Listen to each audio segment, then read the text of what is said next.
Jā, paldies. Labdien! Mani sauc Linda Lisicina, es pārstāvu Hill & Knowlton Latviju. Un šodien stāstīšu stāstu par hokeju. Stāsts sākas ar to, ka pagājušajā gada marta sākumā pie mums atnāk Latvijas Hokeja federācijas prezidents Kirovs Lipmans un saka, draugi mīļie, es esmu izcīnījis iespēju, kad jauniešu hokejs pasaules čempionāts hokejā var notikt Latvijā. Un kur Latvijas, Nīderlandes, Itālijas, Austrijas, Norvēģijas un Japānas valstsvienības cīnīsies par vietu iekļūšanu A grupā. Es esmu izcīnījis šo notikumu, ka viņš notiek Latvijā. Palīdziet man, lai kāds par to uzzina un arī atnāk paskatīties uz spēlēm. Tāds arī bija tas mērķis un uzdevums. Mēs sākām darbu. Un darbā mēs identificējām vairākus izaicinājumus, kas bija pirmām kārtām, tas bija ļoti īsts sagatavošanās posms, jo čempionāts notika no 2. līdz 8. aprīlim, tieši pirms gada, bet piedāvājumu sākt strādāt mēs saņēmām tikai mēnesi pirms. Un tā kā, lai aicinātu cilvēkus nākt uz spēlēm, vajadzīgs kāds laiks iepriekš kampaņas, tad mēs ierēķinājām 2 nedēļas sagatavošanās posmu un 2 nedēļas jau kampaņas palaišanas posmu, kurš turpinājās arī čempionāta laikā. Otra lieta, neskatoties to, ka hokejs Latvijā ir ļoti mīlēts sporta veids un hokejisti ir atpazīstami, tie pārsvarā ir Latvijas lielās nacionālās izlases spēlētāji, kā arī U20 hokeja izlases spēlētāji, kuru pasaules čempionāts arī notika Latvijā dažus mēnešus pirms U18. Tas bija 2007. gada decembrī, un caur to viņi bija jau guvuši atpazīstamību, kā arī spēlējot lielajā valstsvienībā. Pretēji tam Latvijas U18 hokeja izlases spēlētāji, tas ir 18-gadīgi un jaunāki, nebija sabiedrībā plašāk pazīstami. Līdz ar to arī jauniešu hokejam un arī Latvijas Hokeja federācija bija noraizējušies par zemu apmeklētību. Mērķis bija uzrunāt tos, kuriem patīk un interesē sports, īpaši hokejs, taču kuri ierasti neapmeklē hokeja spēles un nemazāk jauniešu hokeja spēles. Un pēdējais izaicinājums, nemazāk svarīgais, bija nelielais budžets, kas sastādīja 30,000, nedaudz mazāk kā 30,000 latus, kurā bija jāietver sabiedriskās attiecības, reklāma, izmaksas un izvietošana. Sekojoši mēs veicām izpēti kampaņas sākumā, kur sastāvēja no 2 daļām. Datu izpētes, kurai bija tā kā definējoša loma, kā mērķa auditoriju uzrunāt, kuru mēs datus ieguvām no publiski pieejamiem datiem un arī Latvijas Hokeja federācijas iesniegtajiem pētījumiem, kā arī organizējām 2 fokus grupas, kuriem faktiski bija verificējoša loma, jau tad, kad mēs bijām izstrādājuši komunikatīvās idejas un vizuālos risinājumus un izdomājuši balstīt šo risinājumu portālā Draugiem LV, mēs organizējām fokus grupas, lai pārbaudītu, vai tas tiešām būs labākais risinājums. Nu, tad attiecīgi uzdevumi bija informēt un veicināt apmeklētību, un to darīt caur U18 izlases spēlētāju atpazīstamības veicināšanu. Ziņojums visiem skaidri redzams, nāc, tas būs pa īstam, iepšu apmeklē spēles, iepazīsti nākamās zvaigznes un atbalsti klātienē viņas ceļā uz augstāko divīziju. Mērķa auditorija vīrieši, 15 līdz 35 gadus veci, un sekundāri arī ģimenes ar bērniem, pusaudžiem un sievietes.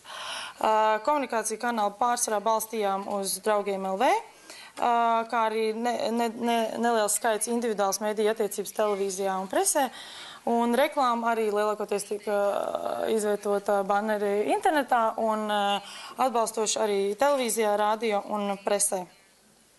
Tātad kopumā kampaņa ir 3 nedēļas. sīkāk par Draugiem LV projektu. Tā bija izveidota īpaša pasaules čempionātam hokejā veltīta sadaļa, kur lietotāji var iegūt dažādāko informāciju par to, sākot no sagatavošanās posma, kā mūsu izlasē iet treniņu nometni, pārbaudas spēlēm, kā arī lasīt ziņas pēc katras spēles, spēļu aprakstus, komentēt tos, tāpat tās arī iepazīties ar spēļu grafiku un rezultātiem visam turnīram, apskatīt, komentēt un balsot par spēlētājiem, par kuru katru bija bilde un plašāka informācija, apskatīt un komentēt labākos momentus fotogalerijās un arī pievienoties fanu grupai, reģistrējot sevi kā fanu. Un mēs centāmies nodrošināt to optimālo informācijas daudzumu, kas veicinātu tālāk Draugiem LV lietotāju iesaisti ar saviem komentāriem un balsojumiem. Kā tas izskatījās, šeit ir tās sadaļas, atsevišķās sadaļas, 6 apakšsadaļas, ko jau es minēju. Plašākā galvenā informācija un video klips, tad anketas, spēlētāju anketas ar bildēm, balsojumiem, spēļu grafiki, fotogalerijas, ziņas pēc katras spēles vai kādu notikumu. Un fanu grupa, kur varēja redzēt katru lietotāju atsevišķi, kurš ir pieteicies. Un tad rezultāti pirmkārt, diemžēl Latvijas izlase netika augstākajā divīzijā, palika 2. vietā. Bet par kampaņas rezultātiem tā tika skatīta vairāk, gandrīz 20,000 reizes, tas ir unikālo lietotāju skaits. Tika izveidojās gandrīz 2000 liela fanu grupa vecumā no 10 līdz 35 gadiem, kas faktiski arī atbildēja mūsu mērķauditoriju, ko mēs bijām uzstādījuši. Draugiem LV lietotāji aktīvi iesaistījās, it īpaši komentējot spēļu aprakstus un spēlētājus un balsojot par viņiem. Draugiem LV ievietotais videoklips par pasaules čempionātu bija viens no 3 skatītākajiem tajā čempionāta nedēļā. Un viens no, protams, svarīgākais, kad klienta ekspektācijas tika pārsniegtas, U18 izlases Latvijas spēles pulcēja vidē 3 līdz 4 tūkstoši skatītāju arēnā Rīga. Salīdzinājumā esmu iedevusi vidējo apmeklētību Dinamo Rīgas spēlēm, kas ir gandrīz 7,000. Zinām, ka tas ir nesalīdzinājumi populārāk pašlaik. Un viens no mūsu, tā teikt, mūsu aģentūras un aģentūrām reklāmas un izvietotāji, kas mums palīdzēja šajā kampaņā, sasniegums bija tas, kad izdevās lielā daļā mēdīju vienoties par šo kampaņu kā par sociālo statusu, līdz ar to būtiski samazināt tās izmaksas un iekļauties klienta piešķirtajā naudas summiņā. Paldies, te ir, tā teikt, iesaistītās personas, un iedvesmai lielo pasaules čempionātu gaidot, es gribēju parādīt arī klipiņu, kāds mums bija. Lūdzu. Tagad jūs, principā, uz mēdī rēķina tos Esiet sveicināti, tik tiešām izšķirošā spēle. Iesāk uzbrukumu kombināciju, cīņa pret dīvains vāciem notiek cīņa. Tālāk ir apmalt, arī pazaudē. Labi piespēlējās pēc tālāk. Grūtu pretnieks ir priekšā, viens komēdījums. No 2. līdz 8. aprīlim Arēnā Rīga U18 pasaules čempionāts hokejā. Nāc, tas būs pa īstam!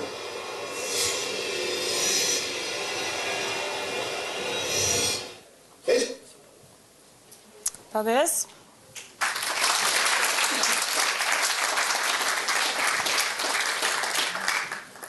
Es savu jautājumu paturēšu pa sevi. One question, please. Very briefly, at the end, we saw a number of sponsors, some very well-known names, well-known brands. Did you manage to form any partnerships with the existing sponsors to help support the campaign? No, basically we did it on the request of Latvian Hockey Federation, and the sponsors did some supporting activities by themselves. We didn't cooperate exactly.